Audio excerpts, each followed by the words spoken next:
လောကမှာရှိသမျှအရာဝတ္ထုတွေကိုလူတွေကသူပိုင်တယ်ငါပိုင်တယ်ဆိုပြီးတော့ထင်နေကြတကယ်တော့လောကမှာရှိသမျှအရာဝတ္ထုသဘာဝတရားတွေဟာပိုင်ရှင်မဲ့တွေဖြစ်တယ်ပေါ့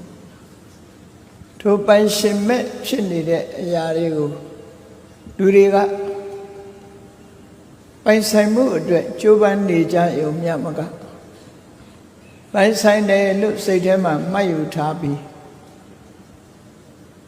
ထိုပစ္စည်းပေါ်မှာတွေ့တာမှုတွေရှိနေသမျှကလပ်ပါလုံးလောကလူသားတွေလိုချင်တဲ့ချမ်းသာဒုက္ခဘယ်တော့မှမရဘူးလို့မြတ်စွာဘုရားဒီသုဒ္ဓဟောတာဖြစ်တယ်ပိုင်ရှင်မဲ့လို့ဆိုတာ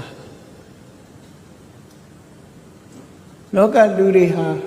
သမုဒိသစ္စာရှုထောင့်ကနေကြည့်ပြီးတော့ဒီအိမ်ကိုတော့ငါပိုင်တယ်ဒီမြေကိုငါပိုင်တယ်ဒီချမ်းကိုငါပိုင်တယ်ဒီရွှေငွေဘာနာပစ္စည်းတွေကိုငါပိုင်တယ်ဒီအသုံးဆောင်ပစ္စည်းတွေကိုငါပိုင်တယ်လို့သတ်မှတ်တာဟာတခဏလေးသာဖြစ်တယ်ပေါ့လူရဲ့ဘဝတတန်တစ်ခု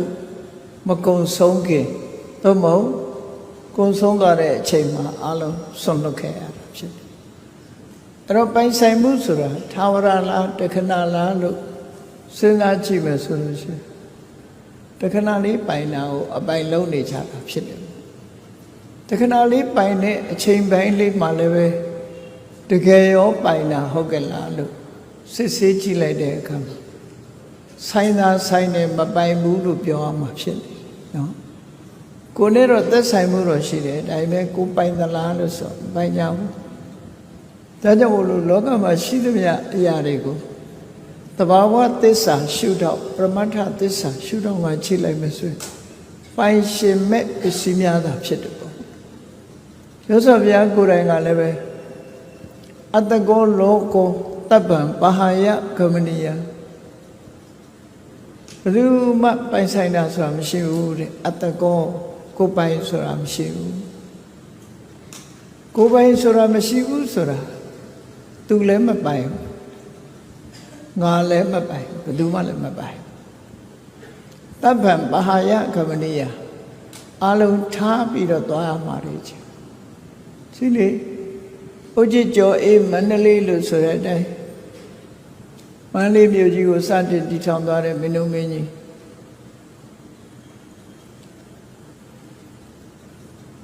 ဒီ1220ခုနှစ်မှာမင်းတို့မင်းကြီးကမန္တလေးမြို့ကိုစတင်တည်ထောင်ဖွင့်ခဲ့တယ်သူပိုင်ဆိုင်တယ်ဆိုတဲ့အရာသူယူသွားလို့ရလားယူသွားလို့မရထားပစ်ခဲ့ရပြီလေသူရရုဆက်ခံတဲ့ဒီဘောမင်းဆိုတာလေကုန်ထားခဲ့ရမသိခင်ကပဲသူကခွဲသွားဒါမို့လူတွေကတော့တတိတော်ထားကြတယ်တေကွဲကွဲတယ်ရှင်ကွဲကွဲတယ်ဆိုတာလောကမှာကိုပိုင်ဆိုင်တယ်လို့ပြောတဲ့အရာတွေအလုံးဟာသမုဒိသစ္စာရှုတော့ကနေပြီးတော့ပိုင်ဆိုင်တယ်လို့ထင်မှတ်ပြောဆိုနေကြခြင်းသာဖြစ်ပြီးပရမတ္ထသစ္စာသဘာဝသစ္စာရှုတော့မှဆိုရင်ပိုင်တယ်ဆိုတာတခုမှမရှိဘူးဆိုတော့အလေးနဲ့ထားစဉ်းစားတတ်ဖို့လိုတယ်ပေါ့အဲ့ဒါလို့စဉ်းစားဆင်ခြင်တဲ့အသိဉာဏ်ဟာဝိပဿနာဉာဏ်တစ်မျိုးပဲဖြစ်တယ်မတူတဲ့အသိဉာဏ်မတူတဲ့ရှုမြင်သုံးသပ်ချက်ဝိပဿနာ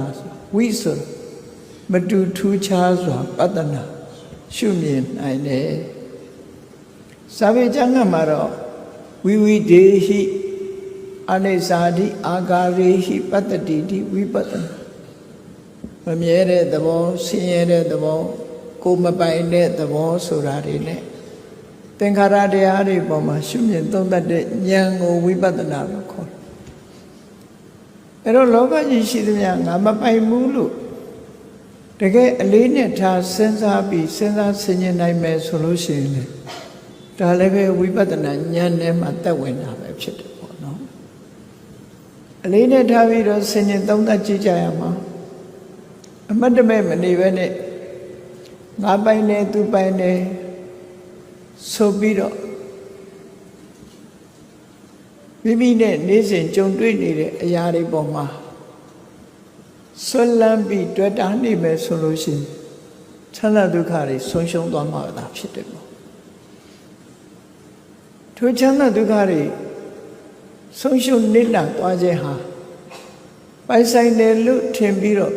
တွေ့တာမှုတဏှာကြောင့်ဆုံးရှုံးသွားကြခြင်းဖြစ်တယ်ပိုင်ဆိုင်တယ်လို့ထင်တဲ့တဏှာနဲ့တွေ့တာနေသမျှကာလပတ်လုံးဒီပစ္စည်းတွေအပေါ်မှာဆိုရင်တော့ကဖြစ်နေကြမှာဆိုရင်တော့ကဖြစ်နေသမျှရင်တွဲမှာပူလောင်နေတဲ့ဒေါမနတဝေဒနာတွေဖြစ်ပြီးဒုက္ခဆိုတာဘယ်တော့မှရရှိခံစားနိုင်မှာမဟုတ်ဘူးလူတွေရရှိခံစားတဲ့ဒုက္ခဆိုတာဟာကာမဂုဏ်အာယုံပေါ်မှာအမိပြုတ်ပြီးတော့တည်ငါလေးတခဏလေးရလိုက်တဲ့ချမ်းသာဒုက္ခကိုလူတွေကထာဝရချမ်းသာဒုက္ခကြီးတစ်ဖွဲမမက်မောမောတွေ့တာပြီးတော့သိမ့်ပိုက်နေကြတာဖြစ်တယ်တကယ်တော့လူလောကလူဘဝချမ်းသာဆိုတာအလုံးကိုတူထောင်းတယ်လို့ဒီလိုဆိုလို့ကာမဒုက္ခဆိုတာလူချင်းစရာအာယုန်ဒီပေါ်မှာထိုလူချင်းစရာအာယုန်ဒီပေါ်အကြောင်းပြုပြီးတော့တခဏမြဖြစ်ပေါ်လာတဲ့ဒုက္ခနဲ့သောမနတကာမဒုက္ခလို့ခေါ်ထိုကာမဒုက္ခသည်အချိန်တိုလေးအတွင်းမှာပြိုကွဲပျက်စီးသွားတယ်ဒါကြောင့်မို့မြတ်စွာဘုရားကအပ္ပတ္တာကာမဘဟုဒုက္ခဘဟုပါယတာအာဒီနဝအဋ္ဌဘိညောဆိုပြီးတော့အမှန်ကန်သိအောင်လမ်းညွှန်မှုပြုထားကာမဆိုတဲ့လူချင်းစရာအာယုန်နေမျက်စိကမြင်လို့နှစ်သက်စရာကောင်းတဲ့အဆင့်အာယုန်နားကကြားရတဲ့နှစ်သက်စရာကောင်းတဲ့အသံအာယုန်နှာခေါင်းနဲ့နမ်းရှုလို့ရတဲ့နှစ်သက်စရာကောင်းတဲ့အနံ့အာယုန်လျှာနဲ့လဲရတဲ့အရသာကောင်းတဲ့ရတ္တအာယုန်ခန္ဓာကိုယ်နဲ့ထိတွေ့ရတဲ့အထိတွေ့အာယုန်စိတ်ကူးကြံစီလို့ရတဲ့အာယုန်ဆိုတာတွေဟာအလုံးကိုတူထောင်းတဲ့အချိန်အတွင်းလေးမှာဖြစ်ပြီးပျက်စီးသွားတာဖြစ်တယ်။ဒါကြောင့်မို့အာရစရာဆိုတာအလွန်တူထောင်းတဲ့အလွန်နဲတယ်အပ္ပတ္တာအလုံးကိုတာယာဝယ်ဟာလဲပါတယ်ဆိုဘဟုဒုက္ခဘဟုပါယတာဒါတွေရဖို့အတွက်ပင်မဆင်းရဲကြဒုက္ခရတယ်လေနေစဉ်နဲ့အမြတ်ဒီကာမဂုဏ်အာယုန်တွေအတွက်လူတွေဟာအလုံးလုံးနေကြတယ်နည်းမိုးလင်းကညမိုးချုပ်သည့်တိုင်အောင်ရရှိဖို့ရာအတွက်ကြိုးစားအထောက်ကြဘဟုပါယတာပင်မဆင်းရဲမှုတွေအများကြီးတဲ့အာဒီနောအဋ္ဌဘိယောအပြည့်နာစာအန္တရာယ်တွေကလည်းလွန်များတယ်လို့ဒီလိုဆိုတယ်သို့သောတရားတွေကတော့အဲ့ဒီလိုမထင်ဘူးကာမဒုက္ခသည်ထာဝရဒုက္ခလို့ထင်ပြီးတော့ချမ်းသာတစ်ခုကနေချမ်းသာတစ်ခုရလိမ့်နိုးနိုးနဲ့မြောက်ကိုးဆောင်စားရင်းနဲ့ချမ်းသာလိမ့်မယ်လို့ယူဆရင်းနဲ့ပဲတဘဝတသက်တာကုံဆုံးပြီးတော့သွားကြတယ်ကာမဂုဏ်အာယုန်တွေခံစားလို့မကုန်ခင်မဝခင်ဘဝစာသိမ့်သွားကြတယ်မြတ်စွာဘုရားဟောတဲ့အတိုင်းပဲပိယေဟိဝေပယောကိုနှစ်သက်မြတ်လို့တဲ့အရာတွေခွဲခွာခဲ့ရတယ်အဲ့ဒါလို့ခွဲခွာပြီးတော့မနှစ်သက်မမြတ်လို့တဲ့အရာတွေနဲ့ပေါင်းစုံကြရတယ်ဆိုတဲ့ဒုက္ခတွေနဲ့လူတွေရဲ့စိတ်အလိုမကျတွေအများကြီးဖြစ်လာအဲ့ဒါလို့ ချမ်းသာဒုက္ခတွေလက်လွတ်ဆုံးရှုံးနေကြတာဟာနေ့စဉ်နဲ့အမျှသို့သောချမ်းသာဒုက္ခတွေလက်လွတ်ဆုံးရှုံးနေတယ်ဆိုတာကိုအသိရှိတဲ့ပုဂ္ဂိုလ်တော့အလွန်နည်းတယ်။ဘာနဲ့ဥပမာတူတော့ဆိုရင်မကြာခင်ပဲတပ်ဖြတ်ပြီးတော့ဟင်းဖြစ်ရောက်တော့မဲ့ကြက်တွေဟာချင်းထဲမှာလောင်ထားတဲ့အခါမှာတကောင်းတကောင်းစိတ်လို့တွန်လို့နော်တခဏလေးအတွင်းမှာလည်းပဲပြောနေကြတဲ့သဘောမျိုးတွေကိုကြုံရတယ်လို့ပဲပေါ့လူတွေရဲ့သဘောဟာလည်းပဲထို့တူပဲမကြခင်ဒုက္ခရောက်တော့မဲ့အနေအထားတစ်ခုပဲပျော်စရာလို့စိတ်ထဲမှာသတ်မှတ်ပြီးတော့ပျော်ရွှင်နေကြပျော်ရွှင်လို့မှပါဇက်မပိတ်သေးဘူး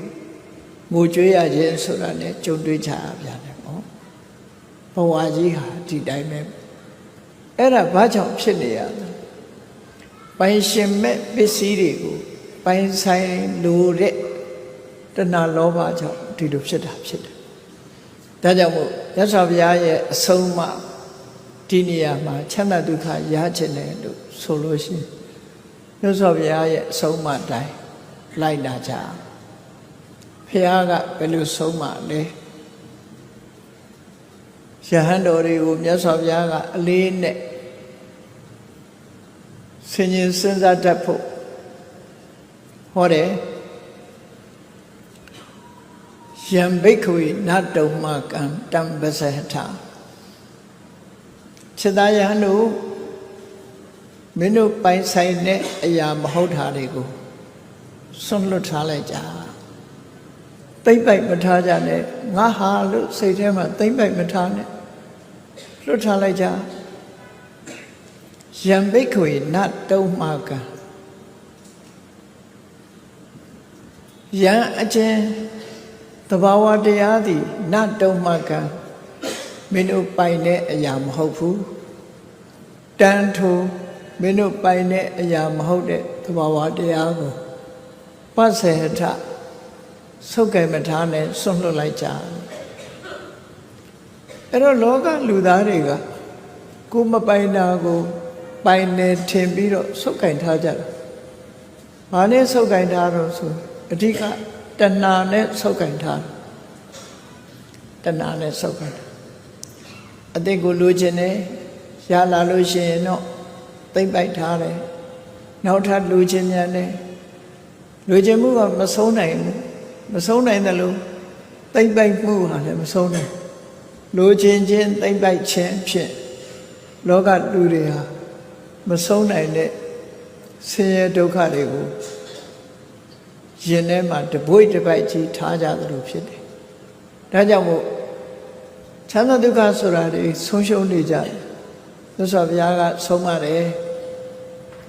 မင်းတို့ပိုင်တာမဟုတ်တဲ့အရာတွေကိုသိမ့်ပိုက်မထားနဲ့လွတ်လိုက်ကြလို့ဆိုအဲ့တော့လွတ်လိုက်ကြဆိုတာတွေ့တာမနေနဲ့သူတို့ပြောလို့ကိုမပိုင်တဲ့အရာပေါ်မှာပိုင်နေထင်ပြီးတော့တွေ့တာမနေနဲ့လွတ်ထားလိုက်လွတ်ထားလိုက်ဒါဖြင့်လွတ်ထားလိုက်လို့ရှိရင်ဘယ်လိုအကျိုးတွေရလို့တံဝောပဟိနံဟိတယဒုက္ခယဝိတတိတံပဟိနံထိုစွန့်လွတ်ထားခြင်းသည်ဝေါတင်တို့ဖို့ဟိတယအကျိုးစီးပွားအလို့ငါဒုက္ခယချမ်းသာခြင်းကဝိတတိဖြစ်ပေလိမ့်မည်ကောင်းကျိုးချမ်းသာတွေဖြစ်ဖို့စွန့်လွတ်လိုက်ခြင်းဟာမှန်ကန်တဲ့အလုပ်ဖြစ်တယ်စွန့်လွတ်လိုက်ခြင်းကြောင့်ချမ်းသာဒုက္ခရမှာဖြစ်တယ်ဒါကြောင့်မို့စွန့်လွတ်လိုက်သိမ့်လိုက်မထားနဲ့ဒါမြတ်စွာဘုရားရဲ့အဆုံးအမဖြစ်တယ်အဲ့တော့လောကမှာရှိသမျှပစ္စည်းတွေအရာမှန်သမျှဟာသူလည်းမပိုင်ဘူးငါလည်းမပိုင်ဘူးဘယ်သူမှလည်းမပိုင်ဘူးသဘာဝတရားဟာသူ့သဘာဝအတိုင်းဖြစ်နေခြင်းသာဖြစ်တယ်ဝိသုဒ္ဓိမမှာဆိုထားသလိုဟေတုံပဋိစ္စတံဘူတာဟေတုပင်ကနိရောဓဟေတုံပဋိစ္စဆိုင်ဟာအကြောင်းတရားကိုဆွဲမိပြီးတော့မှ တန်ဗုဒ္ဓဖြစ်လာကြတာဖြစ်တယ်ဟေတုဘင်ကအကြောင်းတရားပြိုကျပျက်စီးသွားမယ်ဆိုလို့ရှိရင်နိရောဓစတိချုပ်ပြောက်သွားမှာပဲဖြစ်တယ်အဲ့ဒီချုပ်ပြောက်သွားမဲ့တခဏအရာလေးကိုပိုင်ဆိုင်ဖို့ကြိုးစားနေကြတဲ့ပုဂ္ဂိုလ်တွေဟာဖတ်ဖတ်တာမောရောဌာနဒုက္ခဆိုတာဘာရဲ့ယာမရှာတွေးလိုက်မှာမဟုတ်ဘူးလို့ဆိုလို့ကိုပိုင်ခြင်းတဲ့အရာသည်သာဝရရွေးရှားနေတဲ့အရာကြီးသာဖြစ်တယ်သာဝရရွေးရှားပြောင်းလဲပျက်စီးနေတဲ့အရာကိုပိုင်တယ်လို့စိတ်ကထင်မှတ်နေကြတာဖြစ်တယ်ဒီသဘောကိုပြောတာနော်ပိုင်မပိုင်ကိုယ့်အကိုအလေးနဲ့ထားကြည့်သမုဒိသစ္စာပိုင်းကတော့ဟုတ်တယ်ဘယ်သူပိုင်လဲပဲဟောပိုင်တယ်သို့တော့မျက်စိလေးနှလုံးမှိတ်ပြီးတော့တဘဝဆုံးသတ်သွားတာနဲ့ပိုင်ဆိုင်မှုဆိုတာတော့မရှိတော့အဲ့ဒီကြတော့မပိုင်ဆိုင်မှုဟာထင်ရှားတယ်ပေါ့သို့တော့ဒီအတွင်းမှာရောပိုင်ဆိုင်သလားလို့မေးကြည့်ကိုပိုင်တဲ့အရာဆိုလို့ရှိရင်ကိုယ်စိတ်တိုင်းညဖြစ်ရမှာဖြစ်တယ်သို့တော့ကိုယ်စိတ်တိုင်းညဖြစ်တာရှိသလားလို့မြတ်စွာဘုရားရဲ့အနတ္တလက္ခဏာသုတ်ရှုထောင့်ကနေကြည့်ပဲဆိုရင်နာယိတံရူပံအာဘာဒာယတံဝတေယကိုပိုင်တယ်လို့ထင်တဲ့ရုပ်တရားကြီးဟာဘယ်လိုလုပ်ပြီးကိုယ်ကိုဒုက္ခပေးမှလဲဟောကိုယ်ဟာလို့ထင်တဲ့အရာကိုယ်ဘယ်လိုလုပ်ဒုက္ခပေးသို့တော့ကိုယ်ကိုနှိမ့်ဆက်နေတာဟာဘယ်သူလဲလို့မေးကိုရထားတဲ့ခန္ဓာကကိုယ်ကိုနှိမ့်ဆက်နေတာကိုပိုင်နေဆိုတဲ့အရာကိုယ်နှိမ့်ဆက်အကြောင်းတရားတို့ပေါ်မှာမိတီပြီးတော့သာဝရပြောင်းလဲနေတဲ့အရာကြီးတစ်ခုဟာဘယ်အရာကိုပိုင်တယ်လို့ပြောလို့ရမလဲဆိုပါစို့မြစ်ထဲမှာမြစ်ရည်တွေစီးနေတဲ့မြစ်ရည်တစ်ခွက်လောက်ခတ်ယူလိုက်နောက်တစ်ခါအဲ့ဒီရေကိုရချင်လို့မရတော့ဘူးကိုခတ်တဲ့ရေကစီးသွားပြီမရှိတော့ဘူးအဲ့ဒါမှလျင်မြန်နဲ့နှုံးနဲ့ပြောင်းလဲသွားတယ်သို့တော့နောက်ထပ်အလားတူတွေလာနေလို့လူတွေကမျက်စိလဲသွားတယ်ကိုယ်ခန္ဓာကိုယ်ဟာလည်းပဲထို့တူပဲအခုတရားလာနာတယ်တရားမနာခင်ကအိမ်မှာဖိလိန်ပြင်ဆင်ဝတ်စားလာတဲ့ပုံစံလေးအဲ့ဒီဖိလိန်ပြင်ဆင်ဝတ်စားလာပြီးတရားပွဲရောက်ပြီးတရားနာနေတယ်တရားနာပြီးပြန်သွားတယ်တမန်အပြင်ကြည့်ပဲဆိုရင်တရားမနာခင်တော့ကလည်းဒီပုံစံပဲတရားနာနေတော့ကလည်းဒီပုံစံပဲအိမ်ပြန်သွားတော့လည်းပဲဒီပုံစံပဲပြောင်းလဲမှုမရှိဘူးလို့ထင်ကောင်းထင်လိုက်ပြီ။ဘာကြောင့်ထင်နေရတော့ဆိုရင်ပုံတူတွေထပ်ထပ်လာနေလို့ဒီလိုထင်ကြတာဖြစ်တယ်။တကယ်တော့တရားပွဲထွက်လာတဲ့အိမ်တော်ကစိတ်တွေဟာခုချိန်မှာမရှိတော့ဘူးဆိုတာသိကြတယ်။နန္တရားတွေကိုကြည့်လိုက်မယ်ဆိုရင်အဲ့ဒီစိတ်တွေမဟုတ်တော့နော်။အဲ့ဒီစိတ်တွေမဟုတ်တော့သလိုအဲ့ဒီရုပ်တွေလည်းမဟုတ်တော့ဘူး။တရားပွဲရောက်လာတာဟာလူအစ်စ်ရောက်လာတာမဟုတ်ဘဲနဲ့ကော်ပီပဲရောက်လာတာဖြစ်တယ်။တရားပွဲကပြန်သွားရင်လည်းကော်ပီအနေနဲ့ပဲပြန်သွားမှာပဲဖြစ်တယ်။ဘာကြောင့်လို့ဆိုရင်ရုပ်တရားဆိုတာသာဝရပြောင်းနေတာဖြစ်တယ်။သို့သောပြောင်းလဲခြင်းသည်သိတာသောပြောင်းလဲခြင်းနဲ့မသိတာသောပြောင်းလဲခြင်းနှမျိုးရှိသည့်အတွက်ကြောင့်မသိတာသောပြောင်းလဲခြင်းနဲ့ပြောင်းလဲတာဖြစ်သောကြောင့်လူတွေကငါပဲလို့ပဲဒီလိုထင်နေတာကဲနှစ်ပေါင်းများစွာ10နှစ်15နှစ်ကြာတဲ့အခါကျတော့ဒီရုပ်ဒီရည်ရှိသေးရဲ့လားအဲ့ဒါပြောင်းသွားလို့ရှိတာနော်တနေ့တည်းပြောင်းတာလားနေ့စဉ်ပြောင်းနေတာလားနေ့စဉ်ပြောင်းနေတာစက္ကန့်ပိုင်းစက္ကန့်မိနစ်ပိုင်းမိနစ်စက္ကန့်အလိုက်မိနစ်အလိုက်ပြောင်းနေချက်ချင်းဝုန်းတိုင်းပြောင်းသွားတာမဟုတ်ဘူးအဲ့ဒီလိုပြောင်းနေတာကိုဝိပဿနာဉာဏ်နဲ့ရှုမှမြင်နိုင်တယ်ဝိပဿနာဉာဏ်နဲ့မြင်ဖို့အတွက်ဘာတွေအရေးကြီးတော့ဆိုရင်တတိရှိဖို့အရေးကြီးတယ်တမာတိအားကောင်းဖို့အရေးကြီးတယ်ဆိုပါစို့ယောဂါကိုဖြစ်စေတတ်တဲ့ဗိုင်းရပ်စ်ပိုးဆိုတာလူတွေရဲ့မျက်စိနဲ့ကြည့်လို့မမြင်ရဘူး အားကောင်းတဲ့မှန်ဘလူးကြီးနဲ့ microscope နဲ့ကြည့်လိုက်လို့ရှိရင် virus ပိုးဆိုတာတွေ့ပြန်တယ်ပေါ့။တမန်အဖြစ်မမြင်ရဘူးလေ။ထို့တူပဲဒီပြောင်းလဲမှုဟာတမန်မျက်စိနဲ့ကြည့်လို့ကတော့မပြောင်းဘူးလို့ပဲထင်တာပဲ။သို့တော့ပြောင်းနေတာကတော့သိကြတယ်။ပြောင်းနေသည့်အတွက်ကြောင့်ကိုယ်ပိုင်တာတစ်ခုမှမရှိဘူးလို့ဒီလိုပြောတာနော်။တဘာဝတရားတွေဟာတစ်ခုမှပိုင်တာမရှိဘူး။ဒါကြောင့်မို့မြတ်စွာဘုရားကယံဘိက္ခွေနာတုံမကံတံပဇေထခြေသားရန်တို့မင်းတို့မပိုင်တဲ့အရာတစ်ခုကိုဆွန့်လွတ်လိုက်ကြပိုင်ရှင်မဲ့နေတဲ့အရာကိုဆွန့်လွတ်လိုက်ကြသိမ့်ပိုက်ထားဖို့မကြိုးစားကြနဲ့တံဝောပဟိနံဟိတယဒုက္ခယဝိတ္တိအဲ့ဒီဆွန့်လွတ်ထားခြင်းဟာအကျိုးစီးပွားဖြစ်ဖို့နဲ့ချမ်းသာဒုက္ခရဖို့အတွက်ဖြစ်လိမ့်မယ်ချမ်းသာခြင်းဒါကိုစုပ်ကိုင်မထားနဲ့ဆွန့်လွတ်လိုက်လို့ဒီလိုဆိုလိုတာပေါ့ဒါပြင်ဟုတ်ပြီလောကမှာရှိသမျှဟာပိုင်ရှင်မဲ့တဲ့ပစ္စည်းတွေဒါဖြစ်တယ်ဘယ်အရာတွေတော့ပိုင်ရှင်မဲ့တာဘယ်အရာတွေတော့ရှင်းရှင်းပြောရရင်ဘုန်းကြီးတို့တဏ္ဍာမှာဖြစ်နေတဲ့ခန္ဓာ၅ပါးမှာဖြစ်နေတဲ့အရာတွေဟာပိုင်ရှင်မဲ့ကိုယ်ပိုင်တယ်လို့ထင်တာပေါ့နော်သို့တော့ပိုင်ရှင်မဲ့နေတယ်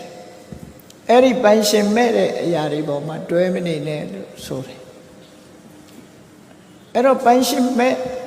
ပစ္စည်းတွေကိုမြတ်စွာဘုရားကဒီသုတ်တံမှာ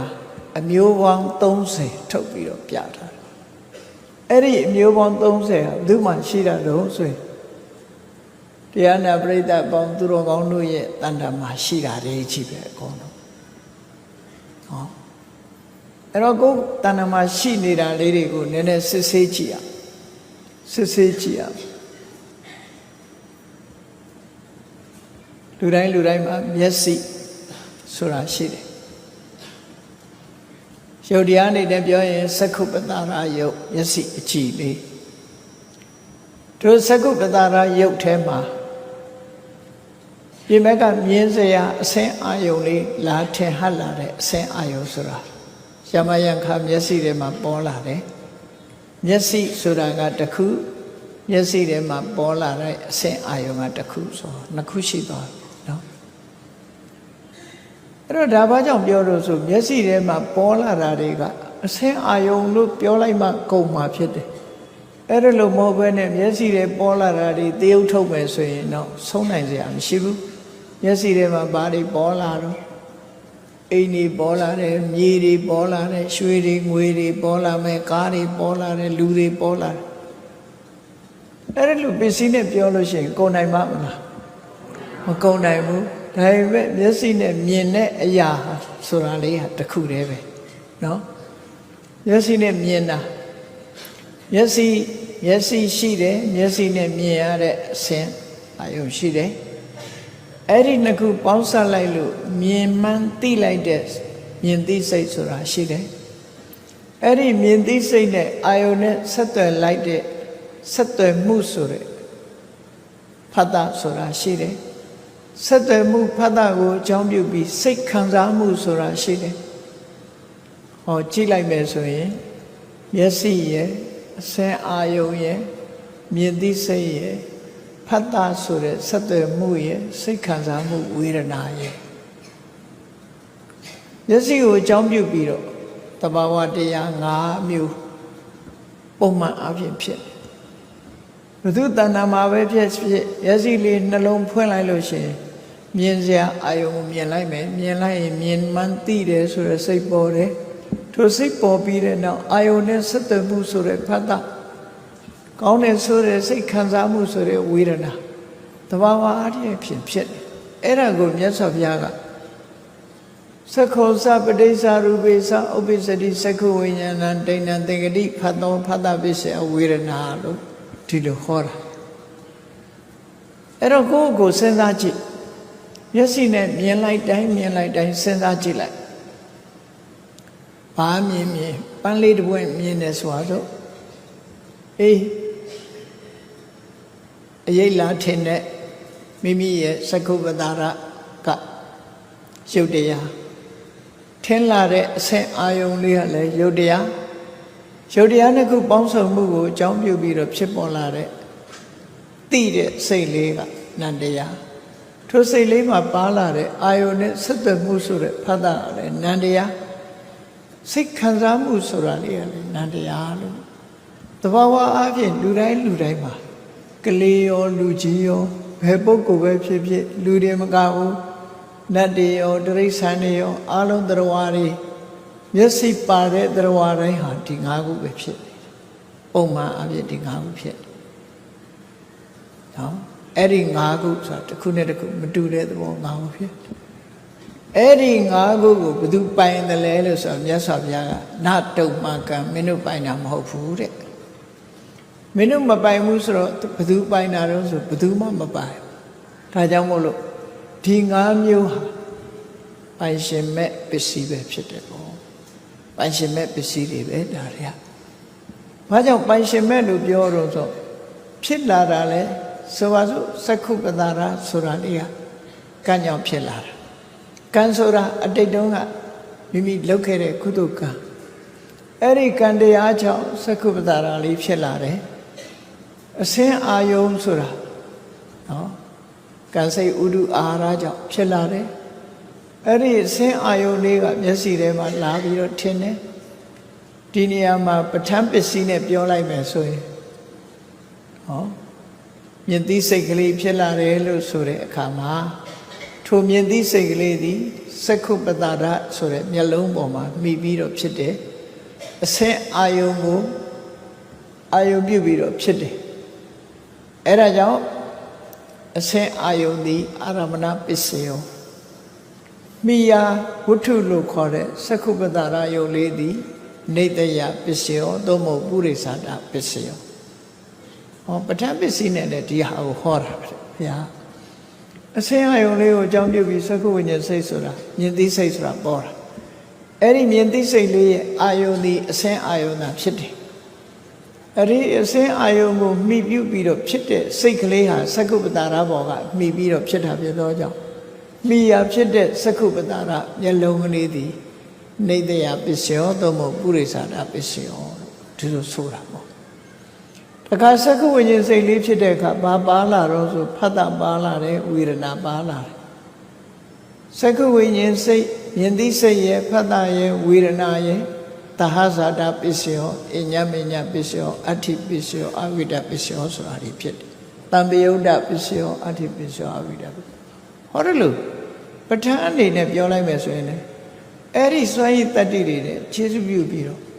စက္ခုပတာရစိတ်လေးကလည်းဖြစ်ပြီးရင်စိတ်16ချက်ဥပမာပဲမှတ်လို့လွယ်အောင်ပြောမယ်ဆို16စက္ကန့်ဆိုရင်ပြတ်သွားပြီသူကတခါဖြစ်တဲ့စက္ခုပတာရယုတ်သည်16ချက်ခန့်16စက္ကန့်ဆိုပြတ်သွားရူပါယုံလေးကလည်း16စက္ကန့်ဆိုပြတ်သွားဓာတုတ္တံပဲနောက်ဖြစ်တာအသစ်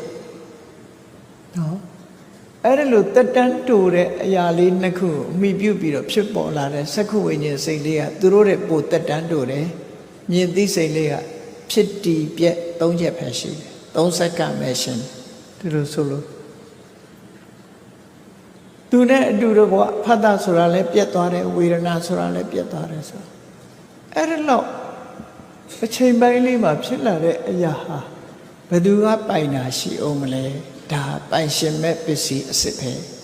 သို့တော့ပိုင်ရှင်မဲ့ပစ္စည်းကိုပဲငါပိုင်တယ်လို့အများထင်နေကြတယ်ပေါ့နော်ထင်မှတ်ဆွဲလန်းနေတယ်ဒါကြောင့်မို့မြတ်စွာဘုရားကဝိပဿနာဉာဏ်နဲ့ကြည့်ခိုင်းတာယံဘိက္ခွေနတုံမကံတံပဇေထတံဝောပိနံဟိတယဒုက္ခယဝိတ္တိမင်းတို့ကိုယ်မပိုင်တဲ့အရာကိုသိမ့်ပိုက်မထားနဲ့လွတ်လိုက်ကြဆွန့်လွတ်ပလိုက်ကြအဲ့ဒီဆွန့်လွတ်ခြင်းဟာမင်းတို့တွေချမ်းသာဒုက္ခဟိတဒုက္ခအလုံးဟာဖြစ်လိမ့်မယ်ဆိုပြီးတော့ဒါဘုရားအဆုံးမှာပေးတာနော်ဟုတ်ပြီမျက်စိနဲ့ပတ်သက်ပြီးတော့၃မျိုးမျက်စိနဲ့ပတ်သက်ပြီးတော့၃မျိုးနဲ့ပတ်သက်ပြီးတော့ဘယ်လိုဆွန့်လွတ်မလဲ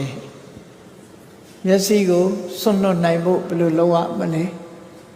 အစင်းအာယုံမျက်စိထဲမှာပေါ်လာတဲ့အစင်းအာယုံကိုဆွန့်လွတ်ဖို့ဘယ်လိုလုပ်ရမလဲ မြင်သိစိတ်ကလေးကိုဆွန့်လွတ်နိုင်ဖို့ဘယ်လိုလုပ်ရမလဲမြင်သိစိတ်လေးနဲ့အတူတကွဖြစ်လာတဲ့ဖတ်တာဝေဒနာဆိုတဲ့သဘာဝတရားတွေကိုဆွန့်လွတ်ဖို့ရဘယ်လိုလုပ်ရမလဲဆိုတော့မြတ်စွာဘုရားကဟောတယ်စက္ခုဘိက္ခဝေဝိပရိနာမိအညထာဘာဝီစက္ခုဆိုတာမင်းတို့တွေ့တာမလို့စိတ်ကူးတဲ့ထဲလိုက်ယုံနဲ့ပဲသူကပြောင်းသွားပြီတဲ့တမျိုးတစ်ဖုံဖြစ်သွားပြီကိုကတော့နှစ်သက်ဆရာလို့ထင်တယ်သူကမဟုတ်ဘူးပြောင်းသွားရူပံအညထာဘာဝီဝိပရိနာမိတမျိုးတခြားဖြစ်သွားပြီထို့တူစကုပ္ပတာရယုတ်လေးဟာလည်းပဲအချိန်တိုလေးအတွင်းမှာပျက်စီးသွားတယ်ရူပယုံဆိုတဲ့အစင်းအာယုံလေးကလည်းအချိန်တိုလေးအတွင်းမှာပျက်စီးသွားတယ်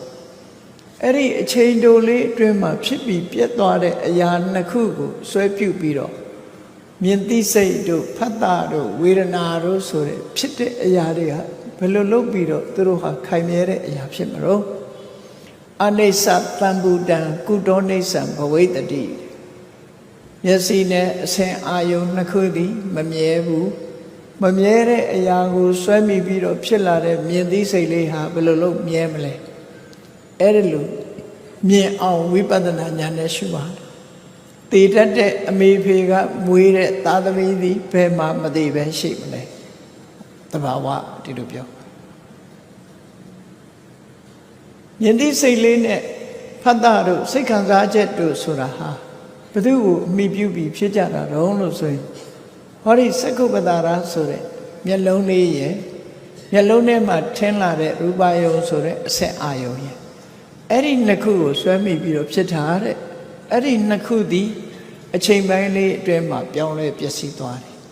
ပြောင်းလဲပျက်စီးသွားတဲ့အရာကိုအမိပြုပြီးမှမွေးဖွားလာရတဲ့စက္ခုဝိညာဉ်စိတ်တို့ဖတ်တာတို့ဝေဒနာတို့ဘယ်မှာခိုင်မြဲတာရှိပါမလဲလို့အဲ့ဒါလို့ဆင်ញင်သုံးသပ်ကြည့်ပါတဲ့ဟောဆင်ញင်သုံးသပ်ကြည့်လို့ရှိရင်ဒီအရာတွေဟာလုံးဝခိုင်မြဲတာတည်ထန့်နေတာလုံးဝပြောင်းလဲမှုကင်းတာမျိုးဆိုတာမရှိဘူးအမြဲတမ်းပြောင်းနေတာအမြဲတမ်းပေါ်လိုက်ပြောင်းလိုက်ဖြစ်နေတယ်ဆိုတဲ့သဘောတရားတွေကိုရှုမြင်သုံးသပ်နိုင်မှာဖြစ်တယ်ပေါ့သူတို့ကိုပိုင်ဆိုင်တဲ့ပုဂ္ဂိုလ်ဆိုတာလုံးဝမရှိဘူးဒါကြောင့်မို့ပိုင်ရှင်မဲ့ပစ္စည်းတွေသာဖြစ်တယ်ပေါ့ဒီပိုင်ရှင်မဲ့ပစ္စည်းတွေကိုလူတွေကဘာလုပ်လဲငါမျက်လုံးငါအစင်ငါသိတာနော်ငါရဲ့ခံစားချက်နဲ့ဆိုပြီးတော့သိမ့်ပိုက်နေကြတာအဲ့ဒီလိုသိမ့်ပိုက်နေခြင်းကြောင့်ဆင်းရဲဒုက္ခတွေနဲ့ကြုံတွေ့ရတာဖြစ်တယ်ပေါ့စိတ်ချမ်းသာမှုတွေထာဝရငြိမ်းချမ်းမှုတွေလက်လွတ်ဆုံးရှုံးကုန်ကြတယ်ပေါ့ဒီလိုဆိုလိုတာနော်ထို့တူပဲနားနဲ့ပတ်သက်ပြီးတော့လည်းကြည့်လိုက်တမန်အပြင်အယတ်သုံးစကားနဲ့နားထောင်ကြည့်နားရှိတယ်နားရှိတော့အတန်ဟူသမျှကြားရတယ်နားကတစ်ခုအတန်ကတစ်ခုနှစ်ခုနားနဲ့အတန်ဆုံလိုက်တဲ့အခါမှာကြားသိစိတ်ဖြစ်တယ်ကြားသိစိတ်ဖြစ်လိုက်တာနဲ့တပြိုင်နက်ဆက်သွယ်မှုဖတ်တာစိတ်ခံစားမှုဝေဒနာဆိုစက်တိုက်ဖြစ်တာပရိစ္ဆေသောဥပ္ပနဲ့ကြည့်မယ်ဆိုရင်တလရဏပစ္စယဖတ်သောဖတ်တာပစ္စယဝေဒနာနော်ဒါရှိလို့ဒါရှိအဲ့တော့နားနဲ့ပတ်သက်လာတဲ့အခါမှာကြားသိမှုနဲ့ပတ်သက်လာလို့ရှိရင်လေသောတာပတ္တာရရဲ့တတ္ထာယုံရဲ့သောတာဝိညာဉ်ရဲ့ဖတ်တာရဲ့ဝေဒနာရဲ့၅ခုအဲ့ဒါလည်းတခဏအတွင်းမှာပျက်စီးသွားတာဖြစ်တယ်ဖြစ်လာပြီးတဲ့နောက်ပြတ်သွားတာဖြစ်လို့ဒီသဘာဝတရားဟာလည်းပဲပိုင်ရှင်မဲ့ပစ္စည်းတာဖြစ်တယ်ပေါ့ကိုပိုင်လိုက်လို့ရှင်သိမ်းထားလို့ရမှာပေါ့သိမ်းလို့မရဘူးလေအခုကြာအခုပျောက်သွားတာ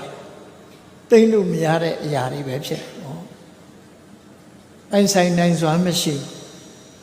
ကဲနှာခေါင်းကနမ်းရှူရတဲ့အရာလေးတစ်ခုကိုလည်းကြည့်လိုက်နှာခေါင်းရှိတယ်နှာခေါင်းထဲမှာလာပြီးတော့ထင်ဟတဲ့အနံ့ရှိတယ်အနံ့ကိုသိတဲ့စိတ်ဖြစ်တယ် ဖတ်တာဖြစ်တယ်ဝေဒနာဖြစ်တယ်၅ခုပဲအဲ့ဒါကလည်းတက္ကနာအတွင်ဖြစ်ပြီးတော့ပြတ်သွားတယ်ကိုအာယုံတိုက်ဆိုင်ခိုင်းလေးမှာတတိထားပြီးတော့ကြည့်တတ်ဖို့လိုတယ်ပေါ့နော်အဲ့ဒီ၅ခုဟာလည်းပဲပိုင်ရှင်မဲ့ပစ္စည်းပဲဖြစ်တယ်ပေါ့ဘယ်သူမှမပိုင်ဟောနောက်တစ်ခါလျှာနဲ့ကိုကြည့်လျှာရဲ့အရသာရဲ့လျက်သိတဲ့စိတ်ရဲ့ဖတ်တာရဲ့ဝေဒနာထမင်းစားတဲ့အခါကျတော့စဉ်းကျင်ကြည့်လိုက်ထမင်းစားရင်စဉ်းစားထမင်းလေးတစ်လုံးပါဇက်ထဲထည့်လိုက်ပြီးဆိုလိုက်တာနဲ့တပြိုင်နက်ငေယူသီးပါရင်စတ်တဲ့အရာသာခွေးတော်ရဲ့ပါရင်ခါမဲ့အရာသာဟင်းညိုရင်ဆိုရင်ချိုတဲ့အရာသာနော်တရားသာပေါ်လာလိမ့်မယ်အဲ့ပေါ်လာတဲ့အခါရှာရဲ့အရာသာရဲ့ချိုမှန်းခမ်းမှန်းသိတဲ့အသည့်ရဲ့ဆက်သွယ်လာတဲ့ဖတ်တာရဲ့အချိုကြိုက်ရင်ကြိုက်လိုက်တာဆိုတဲ့ဒုက္ခဝေဒနာ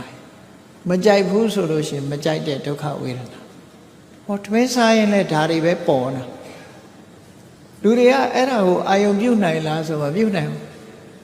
ဘာတွေအာယုံပြုတ်တော့ဟာစက်သားကြော်ကကောင်းတယ်ဟဲ့ဘုရားကြော်ကကောင်းတယ်ဟဲ့နဲ့ဆိုပြီးတော့မြုပ်သီးတောင်းလေးကထမင်းမိန်နဲ့ဒါတော့ပဲတွေးတာဟုတ်တကယ်ဖြစ်နေတာအဲ့ဒါတွေမဟုတ်ဘူးတကယ်ဖြစ်နေတာဘာတော့ဇီဝပတာရရဲ့ရတယုံရဲ့လျက်တိစိတ်ရဲ့ဖတ်တာရဲ့ဝေဒနာဒါဖြစ်ပြီးရင်ပြတ်သွားပြန်အဲ့တော့ထမင်းစားရင်လည်းဝိပဿနာတရားရှုပွားလို့ရတယ်ဆင်ញင်စဉ်းစားကြည့်မြတ်စွာဘုရားကိုယ်တိုင်ကဘယ်လိုဟောလဲဇီဝံသပတိသရတေသဥပ္ပစ္စတိဇီဝဝိညာဏဒိဋ္ဌံသင်္ကတိဖတ်တော်ဖတ်တာပစ္စယဝေဒနာလျှာကိုအကြောင်းလျှာနဲ့အရသာကိုအကြောင်းပြုပြီးတော့လျက်တိစိတ်ဖြစ်တယ်တဲ့အဲ့ဒီ၃မျိုးပေါင်းလိုက်တဲ့အခါမှာဖတ်တာဖြစ်လာတယ်စိတ်ခံစားမှုဝေဒနာဖြစ်လာတယ်လို့ဒီလိုဟောတယ်နော်ထမင်းစားတဲ့အခါအဲ့ဒီ၃မျိုးကိုတွေ့အောင်စားကြည့်အဲ့တော့ထမင်းပွဲမှာဟင်းမကောင်းလို့ရံဖြစ်တာမရှိတော့အဲ့ကြနော်ထမင်းစားရင်စဉ်းစားကြည့်အဲ့ဒါလေးသာစဉ်းစားကြည့်စီဝါရှာရဲ့ရှာပေါ်မှာပေါ်လာတဲ့အရာဓာလေးရဲ့အဲ့ဒီအရာဓာကိုသိတဲ့စိတ်လေးရဲ့ဆက်သွယ်တဲ့ဖတ်တာဆိုတာဒီအာယုန်နဲ့တွေ့လို့ရှိရင်စိတ်ခံစားမှုလေးပေါ်အဲ့ဒီသဘောတရားလေးကိုစဉ်းကျင်စဉ်းစားကြည့်အဲ့ဒီတရားတွေဟာလည်းပဲအခုဖြစ်အခုပြတ်သွားနောက်ထပ်ထပ်ဖြစ်နောက်ထပ်ပြတ်သွားအဲ့ဒါလည်းပိုင်ရှင်မဲ့ပစ္စည်းပဲဖြစ်တယ်ပေါ့ဘယ်သူမှမပိုင်ထို့တူပဲခန္ဓာကိုယ်နဲ့တွေးလိုက်မယ်ဆိုပါစို့အိယာပေါ်အိတ်နေတယ်သို့မဟုတ်ကလထိုင်ပေါ်ထိုင်နေတယ်ကလထိုင်ကြီးကမာလို့တင်မားတွေနားတယ်အိယာကမာလို့ကြောတွေအောင့်နေဆိုတာလည်းရှင်းတယ်ဩအိယာကအီးဆက်ဆက်ကလေးအိတ်လို့ကောင်းနေဆိုရင်လည်းကြည့်ကာယေသပတိသဖွတ်တပိသဥပ္ပစ္စတိကာယဝိညာဏဒိဋ္ဌံသင်္ကတိဖတ်တော်ဖတ်တာပစ္စယဝိကိုယ်ကာယရဲ့အထီးတွေ့ဆိုတာ၃မျိုးရှိတယ်ဘာလဲဆိုရင်ပြော့တာမာတာလည်းအထီးတွေ့ပဲပူတာအေးတာလည်းအထီးတွေ့ပဲတွန်းခန္ဓာလှုပ်ရှားတာလည်းအထီးတွေ့ပဲအဲ့ဒီ၃မျိုးကိုတွေ့လိုက်အဲ့ဒီတွေ့တဲ့အခါမှာထိတိစိတ်ဖြစ်လာတယ်ထိတိစိတ်နဲ့အတူတကွအာယုန်နဲ့ဆက်သွယ်တဲ့ဖတ်တာစိတ်ခံစားတဲ့ဝေဒနာဆိုတာပေါ်လာအဲ့တော့ကာယဒေါရနဲ့ပတ်သက်ပြီးတော့လေအိမ်ရင်းနဲ့စဉ်းစားကြည့်ခေါင်းမော်ခေါင်းလေးချထားပြီးတော့စဉ်းစားကြည့်လိုက်ခေါင်းကကာယပတာရခေါင်းအုံလေးကဖွတ်တတ်ပါခေါင်းနဲ့ခေါင်းထိမှန်းသိတာကာယဝိညာဉ်စိတ်ပြော့အီမှုတက်တာဆက်သွယ်တာဖြစ်လို့ထိတာဖြစ်တော့ကြောင့်စိတ်ထဲမှာကျဉ်တ်တာဒုက္ခဝေဒနာခေါင်းအိပ်ရင်လည်းပဲ၃ခုဆိုတာကိုစဉ်းစားကြည့်နော်၃ခုဖြစ်နေတယ်ဆိုတာကိုစဉ်းစားကြည့်အဲ့ဒီလို၃မျိုးကိုစဉ်းစားပြီးတော့အိပ်လိုက်ဝိပဿနာကမ္မထာနဲ့ရှုပြီးတော့အလုပ်အဲ့ဒီကိုယ်ကာယနဲ့ပတ်သက်လာလို့ရှိရင်လည်းဒီ၅မျိုးဟာပိုင်ရှင်မဲ့ပဲပိုင်ရှင်မဲ့ပစ္စည်းပဲဖြစ်တယ်သူကသူဖြစ်ပြီးသူကသူပြတ်သွားတာကိုယ်တော်မသိလိုက်ဘူးလူတွေကပဲသိတယ်ဒီကောင်းလေးကောင်းတာအဲ့လိုကောင်းတယ်ဆိုအဲ့ လူကသာအိတ်တာစိတ်ကနေ့လည်ကလှုပ်ခဲတာတွေတွေးတယ်နေ့ဖြင့်ကလှုပ်မဲ့ဟာတွေတွေးတယ်နော်ဒါတွေပဲစိတ်ကပြန်ရောက်သွားပြီးတော့ခေါင်းနဲ့ထိမှန်းတောင်တစ်ခါတလေသိချင်မှသိပြီတွေးချင်တာတွေတွေးပြီးတော့ပြီးသွားတာတနေ့ကုန်အဲ့တော့တကယ်ကလူတွေဟာတတိလက်လွတ်ဖြစ်နေတယ်ဆိုတတိလက်လွတ်ငှက်တောင်ကျွတ်ငှက်ဟာအတောင်ကျွတ်ရင်မပြန်နိုင်တော့မြောက်တစ်ကိုင်းလွတ်ဒုက္ခရောက်တာပဲအဲ့ဒါလို့ပဲအခုလို့ဘဝမှာတတိလက်လွတ်ဖြစ်သွားပြီဆိုလို့ရှိရင်အမှန်တရားနဲ့ဝေးကွာနေလို့နောက်ဆုံးမှာဆင်းရဲဒုက္ခနဲ့ကြုံတွေ့ကြတာပဲဖြစ်တယ်အဲ့တော့ကိုယ်ကာယနဲ့ပတ်သက်ပြီးတော့တွေးလာတဲ့၅မျိုးဟာလည်းပဲပိုင်ရှင်မဲ့ပစ္စည်းပဲဖြစ်တယ်ဟုတ်ပြီမျက်စိနဲ့လည်းမြင်တာမဟုတ်ဘူးနားနဲ့လည်းကြားတာမဟုတ်ဘူးနှာခေါင်းကလည်းနမ်းရှူတာမဟုတ်ဘူးလျှာနဲ့လည်းအရသာခန္ဓာမဟုတ်ဘူးခန္ဓာကိုယ်နဲ့လည်းထိတွေ့တာမဟုတ်ဘူးစိတ်ကူးတတ်တခါတလေလူကဘာကိုမှတတိပထားပဲနဲ့နေ့ပြင်ကလုံးမဲ့အလုပ်တွေးခြင်းတွေးမယ်မနေ့ကတွေးခဲ့တာတွေပြန်တွေးခြင်းတွေးနေပြီအဲ့ဒီတွေးနေပြီဆိုလို့ရှိရင်လေမနင်းစပဋိစ္စဓမ္မေစဥပ္ပစ္စတိမနောဝိညာဏမနင်းစတွေးတဲ့အဝိဇ္ဇံဆိုတဲ့စိတ်နဲ့ဓမ္မလို့ခေါ်တဲ့စိတ်အာယုံတွေးစေအာယုံရဲ့အဲ့ဒီနှစ်ခုဆုံပြီးလိုက်တဲ့အခါမနောဝိညာဏဓာတ်လို့ဆိုတဲ့တွေးသိစိတ်ဖြစ်လာတွေးသိစိတ်ဖြစ်လာတဲ့သုံးခုဆုံလို့ပါဝင်လာတဲ့ဖတ်တာရဲ့စိတ်ခံစားမှုဝေဒနာရဲ့၅ခုပဲအဲ့ဒီမှာမျက်စိနဲ့မြင်တာမဟုတ်ဘူးနားနဲ့ကြားတာမဟုတ်ဘူးကြားခိုက်မဟုတ်ဘူးမြင်ခိုက်ကြားခိုက်နားခိုက်လျှက်ခက်ထိတိခိုက်မဟုတ်ဘဲနဲ့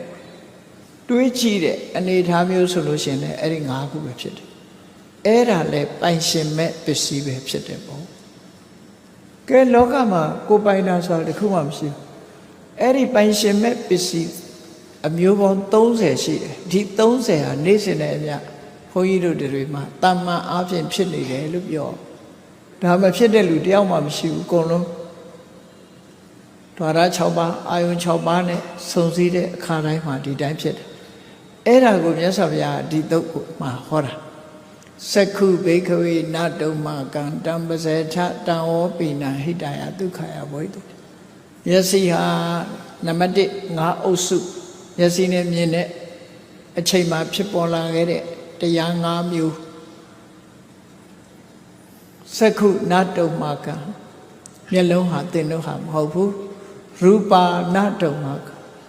မြင်ရတဲ့အဆင့်ဟာလည်းမင်းတို့ဟာမဟုတ်ဘူးစက္ခုဝိညာဏနတုမကံမြင်သိစိတ်ကလေးကလည်းမင်းတို့ဟာမဟုတ်ဘူးစက္ခုတံဖတ်သောနတုမကံ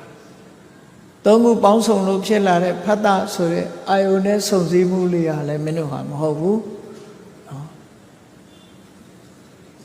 ယံဝေရိတံဖတ်တံပဋိစ္စယံဝေရိတံဒုက္ခံဝါဒုက္ခံဝါအဒုက္ခမဒုက္ခအာယုန်နဲ့စိတ်နဲ့ဆက်သွယ်ခြင်းကြောင့်ဖြစ်ပေါ်လာတဲ့စိတ်ခံစားမှုဒုက္ခပဲဖြစ်ဖြစ်ဒုက္ခပဲဖြစ်ဖြစ်အဒုက္ခမဒုက္ခလို့ခေါ်တဲ့စိတ်ခံစားမှုပဲဖြစ်ဖြစ်အဲ့ဒီခံစားမှုမှန်သမျှဟာလည်းပဲသင်တို့ဟာမဟုတ်ဘူးတံပဇေထအဲ့ဒီပစ္စည်းတွေပေါ်မှာတွေ့တာပြီးတော့မထားနဲ့ဆွန့်လွတ်လိုက်ကြလို့ဒီလိုဆိုလို့ဒီနေရာမှာမျက်စိကိုဖယ်ခိုင်းတာမဟုတ်ဘူးအစင်းအာယုံကိုဖယ်ခိုင်းတာမဟုတ်ဘူးမြင်သိစိတ်ကိုဖယ်ခိုင်းတာမဟုတ်ဘူးဖတ်တာဝေဒနာတို့ကိုဖယ်ခိုင်းတာမဟုတ်ဘူး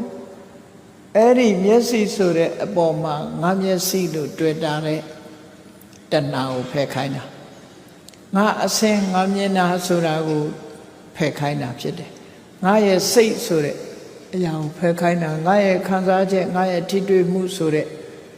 ဒီတဏှာအတွေးကိုတဏှာကိုဖယ်ခိုင်းတာပဲဖြစ်တယ်ရသော်ဗျာတဘာဝတရားတွေကိုဆွဲမိပြီးတော့ဖြစ်လာတဲ့အရာတွေပေါ်မှာလူတွေဟာမျက်စိပေါ်မှာတွေ့တာမှုဖြစ်တယ်အဆင်းအာယုံပေါ်မှာတွေ့တာမှုဖြစ်တယ်နော်အနတ်ဆင်းအာယုံပေါ်မှာတွေ့တာမှုဖြစ်တယ်မြင်သိစိတ်ပေါ်မှာတွေ့တာမှုဖြစ်တယ်ထိတွေ့မှုဖတ်တာပေါ်မှာတွေ့တာမှုဖြစ်တယ်စိတ်ခံစားမှုတွေပေါ်မှာတွေ့တာမှုဖြစ်တယ်ဒါတမန်အပြင်ပြောရင်ဒီလိုပြောမျက်စိနဲ့မြင်ပြီးတော့ဟ ဟုတ်လားရွှေတွေငွေတွေစိန်တွေတွေ့တာလည်းပဲဒီထဲမှာပါကိုပိုင်ဆိုင်တဲ့ပစ္စည်းတွေကိုတွေ့တာလည်းဒီထဲပါတယ်လူကိုတွေ့တာလည်းဒီထဲမှာပါဓမ္မသဘောအားဖြင့်အချင်းချုပ်ပြောလို့ရှိရင်ဒီ၅မျိုးပဲနော်ဒီ၅မျိုးနဲ့ပတ်သက်ပြီးတော့ဘုန်းကြီးတို့တွေဟာတွေ့တာမှုတွေဖြစ်နေတယ်များကာလပတ်လုံးချမ်းသာဒုက္ခဆိုတာရမှာမဟုတ်ဘူးတဲ့မြတ်စွာဘုရားဒါတွေကိုဆွတ်လွတ်နိုင်မှာဒီပိုင်ရှင်မဲ့ပစ္စည်းတွေပိုင်ရှင်မဲ့မှန်းသိအောင်ကြိုးစားပြီးဒါဒီပေါ်မှာတွေ့တာပြီးတော့မထားနဲ့မြတ်စွာဘုရားကဥပမာလေးဟောတယ်ယဟန်တွေကိုဇေရွန်ကျောင်းထဲမှာတဲ့မြက်တွေရှိတယ်သစ်ပင်တွေရှိတယ်အဲ့ဒီမြက်သစ်ပင်တွေကိုလိုချင်တဲ့ပုဂ္ဂိုလ်ကလာရောက်ပြီးမြက်ကိုနှုတ်ယူတယ်သစ်ပင်ကိုခုတ်ယူတယ်ဆိုလို့ရှိရင်မင်းတို့စိတ်ထဲဘယ်လိုခံစားရလဲငါ့ကိုခုတ်တယ်ငါ့ကိုနှုတ်တယ်လို့များခံစားရလားလို့ဆိုဘယ်ခံစားရအောင်နော်အဲ့ဒီဟာကြတော့ငါလို့မထင်ကြဘူးလေငါလို့ထင်တာကြတော့ဘယ်ဟာပေါ်မှာသွားထင်လို့ဆိုမျက်စိနာနာလျှာကာယအစင်းသနာအရသာအထီးတွေ့မြင်သိစိတ်စားတဲ့စိတ်တွေဆက်သွယ်မှုဖတ်တာတွေခံစားမှုဝေဒနာတွေပေါ်မှာသာလူတွေကငါဟာလို့သွားထင်တာကိုအဲ့ဒါလိုပဲတဲ့မြတ်စွာဘုရားကဒီပစ္စည်းတွေဒီတရားတွေဟာကိုယ်တဏ္ဍာမှာပဲဖြစ်တော်လဲပဲပိုင်ရှင်မဲ့ပစ္စည်းတွေသာဖြစ်တယ်ပိုင်ရှင်မဲ့ပစ္စည်းတွေကိုတွေ့တာသိမ့်ပိုက်ပြီးတော့မထားနဲ့တဏှာနဲ့ငါဟာလို့မတွေးနဲ့ဒိဋ္ဌိနဲ့ငါဆိုတဲ့အမြင်ကိုမမြင်နဲ့မာနနဲ့ငါလုံနိုင်တယ်ဆိုတဲ့စဉ်းစားမှုတွေမစဉ်းစားနဲ့အားလုံးဟာတဘာဝတရားတသက်မြတာဖြစ်တယ်ဆိုတဲ့ဝိပဿနာဉာဏ်အမြင်နဲ့မြင်ကြရမှာဖြစ်တယ်ဒါကြောင့်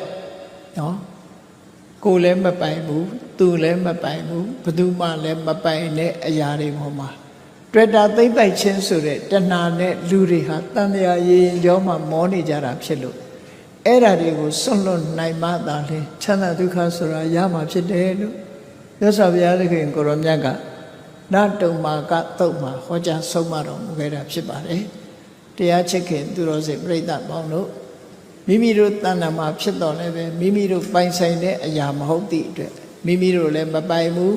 ဘယ်သူမှလည်းမပိုင်ဘူးသူတစ်ပါးလည်းမပိုင်ဘူးပိုင်ဆိုင်သူမရှိလို့ပိုင်ရှင်မဲ့ပစ္စည်းများသာဖြစ်တဲ့ဒီသဘာဝတရားတွေတတိတမ္ပစေညရှေ့ထားပြီးတော့တည်တည်ချာချာဆင်ញင်စဉ်းစားကြည့်ခြင်းအပြင်မိမိတို့တဏ္ဍာမှာဝိပဿနာအသိဉာဏ်တွေဖြစ်အောင်ကြိုးစားအထောက်ကြရမှာဖြစ်တယ်ဝိပဿနာဉာဏ်နဲ့တွေ့တာမှုတွေကိုဖယ်ရှားအမှန်မြင်လာတဲ့အခါမှာတွေ့တာမှုတွေကိုဖယ်ရှားနိုင်ပြီဆိုလို့ရှိရင်ရင်ထဲနှလုံးထဲမှာတောကဖြစ်တယ်ဆိုတဲ့အပူလုံးတွေဟာမဖြစ်တော့ဘဲနဲ့စိတ်နှလုံးအေးချမ်းမှုဆိုတာကိုလက်တွေ့ဘဝမှာပဲရရှိကြမှာဖြစ်တယ်ဆိုတာကိုယ်စီမှတ်သားယူပြီးတော့စိတ်နှလုံးအေးချမ်းမှုကိုရကျင်လို့ရှိရင်ပိုင်ရှင်မဲ့အရာများပေါ်မှာတွေ့တာမှုကိုဆွလွတ်ကြမှာဖြစ်တယ်ဆိုတာကိုလုံးဝမှတ်သားပြီးမိမိတို့မပိုင်တဲ့ပစ္စည်းများပေါ်မှာတဏှာဖြင့်တွေ့တာခြင်းမရှိအောင်ကြိုးစားအားထုတ်နိုင်ကြပါစေကုန်သတည်း